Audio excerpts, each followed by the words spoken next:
প্রথম কথা হচ্ছে আজকে এমন একটা পবিত্র দিনে আমার এই পবিত্র দায়িত্ব ঘাড়ে আসলো, যার জন্য আমি অত্যন্ত খুশি।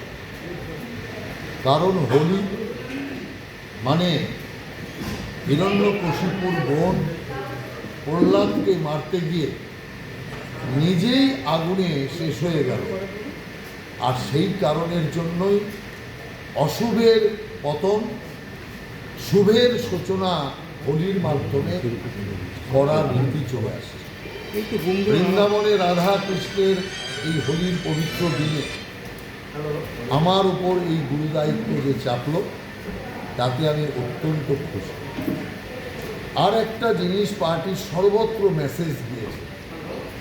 পার্টির বিভিন্ন ক্ষেত্রের কার্যকর্তারা যারা দীর্ঘদিন ধরে কাজ করছে, হয়তো তারা সেইভাবে দায়িত্ব পাচ্ছে না, তাদের কাছে মেসেজ এটা গেল যে পার্টি নজর রাখছে, পার্টি কাউকে ভোলে না।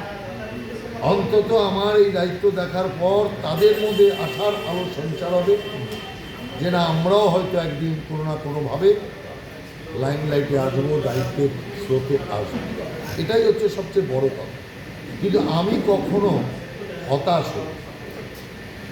আমি ঈশ্বরের কাছে এটাই প্রার্থনা করি যে আমি কালকে যা ছিলাম আজকেও তাই আছি, আগামী দিনেও যেন তাই থাকি।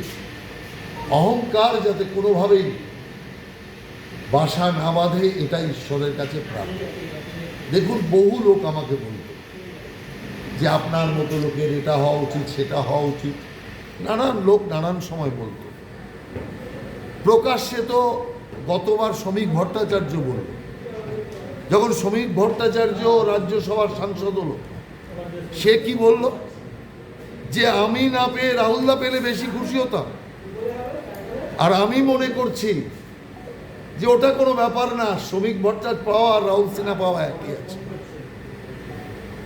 অতএব এই যে শ্রমিক ভট্টাচার্য নিজে ফিল করছে রাহুলদা পাওয়া উচিত ছিল, বেশি খুশি হতাম পেলে, কিন্তু আমি কিন্তু তার জন্য এক ফোঁটা মন ছোট করি। শ্রমিকের নমিনেশনে ছুটে গিয়েছি, শ্রমিকের উৎসবে ছুটে গিয়েছি।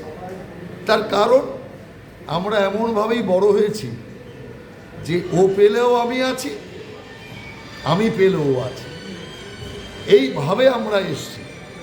কিন্তু একটা জিনিস প্রমাণ যেটা হয়েছে, বিজেপি পার্টি কাউকে ফেলে দেয় না।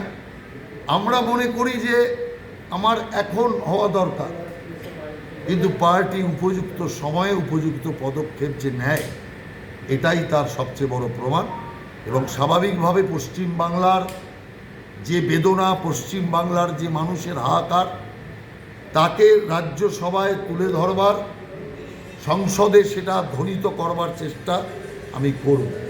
যদিও বেশি দিন সুযোগ পাবো না, কারণ 2-2.5 মাসের বেশি বাংলার কথা সংসদে তুলতে পারবো না।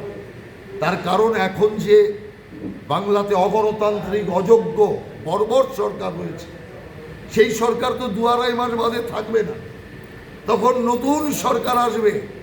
অতএব মানুষের বেদনা, যন্ত্রণা সব সমাপ্ত হবে। অতএব বাংলার কথা বেশি আর তোলার উপায় না থাকলেও রাষ্ট্রীয়ভাবে নরেন্দ্র মোদীর সরকার যে চমকপ্রদ কাজ করছে, যাকে বিভিন্ন বিরোধী রাজনৈতিক দল খাটো করবার চেষ্টা করছে, সেই বিষয় নিয়ে বক্তব্য রাখব। জনসমস্যা, মানুষের সমস্যা, রাষ্ট্রীয় সমস্যাকে আরও প্রাধান্য দিয়ে সংসদে তুলে ধরার চেষ্টা করব। যে গুরুদায়িত্ব পার্টি আমাকে দিয়েছে, সেই গুরুদায়িত্ব একসাথে পালন করার চেষ্টা করব। আর সবচেয়ে বড় কথা, আমি একা নই, আমি, আমার সাথে শ্রমিকও আছে, আমার সাথে আরও সাংসদরা আছে। অর্থাৎ সবাই মিলে বাংলার সমৃদ্ধির কথা, বাংলার আগামী দিনের উন্নয়নের কথা আমরা সারা দেশের কাছে দীপ্ত কণ্ঠে তুলে ধরতে পারবো, এটাই আমার বিশ্বাস।